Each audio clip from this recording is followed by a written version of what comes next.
आज आप हिंदुस्तान के उन लोगों से मुलाकात करने जा रहे हैं जो खाने खिलाने में विश्वास रखते हैं, और वो जगह है उडुपी। इनका कल्चर आज का नहीं, 5000 साल से भी पुराना है। लोगों को खाना खिलाना, लोगों का पेट को तृप्त करना। महाभारत युद्ध चल रहा था, कौरवों के पास 11 अक्षौणी सेना थी और पांडवों के पास 7 अक्षौणी सेना। लगभग 50 लाख लोग युद्ध लड़ रहे थे। पूरा it was officially world war first. तो पूरे आर्यावर्त के जितने भी राजा थे सब आ रहे थे।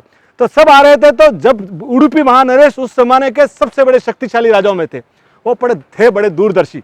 वो वहां आए तो अभी कौरव भी उनके पीछे और पांडव भी उनके पीछे कि हमारे पास आइए बड़े। वो गए भगवान माधव के पास, कृष्ण को पूछा कि कृष्ण, मुझे भाई भाई लड़ते हैं तो अच्छा नहीं लगता है। क्या बोले?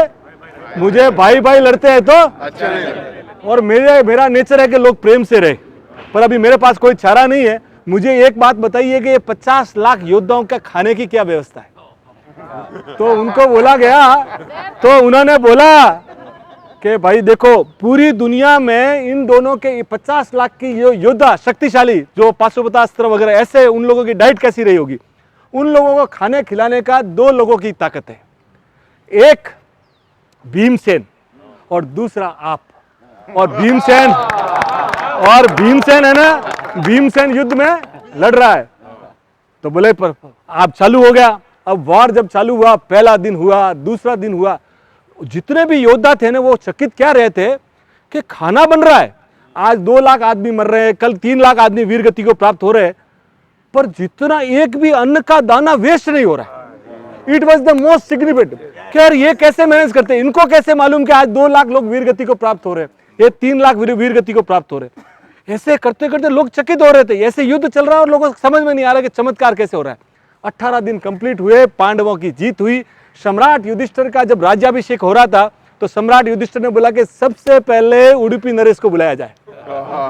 सबसे पहले उडुपी नरेश को बुलाया और उनको दंडवत प्रणाम किया कि ये उडुपी नरेश, आप मुझे बताइए कि ये चमत्कार आपने कैसे किया कि इतनी विशाल सेना का भोजन तो किया पर अन्न का दाना एक वेस्ट नहीं किया आपने। तो उन्होंने बोला कि सम्राट युधिष्ठिर, ये बताइए कि इस युद्ध को जीतने का श्रेय आप किसको देते हैं? तो बोले निस्संदेह श्री कृष्ण को देते हैं। श्री कृष्ण ने ही किया है। तो बोले इसमें भी श्री कृष्ण का ही योगदान है। बोले कैसे?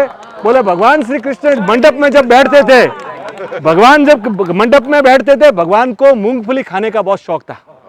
हम रात को रोज गिन के मूंगफली के दाने वहां रखते थे, और जब वो खा चुके होते थे तब आते थे और देखते थे कि कितने इन्होंने छोड़ दिए, भाई कितने इन्होंने खा लिए। अगर उन्होंने 50 खा लिए तो इंटू 1000, यानी 50,000 कल सुबह नहीं रहेंगे।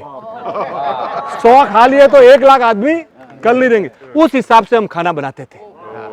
वो आज भी ये रोचक और दुर्लभ कथा आपको उडुपी के कृष्ण मठ में सुनाई जाती है आज भी। हाँ, और आप जब भी उडुपी जाइए, इतना पावरफुल जगह है वहां पे भगवान कृष्ण का कि उसका गोपुरम जो बना हुआ है उसमें 100 किलो सोना और 900 किलो चांदी लगा हुआ है।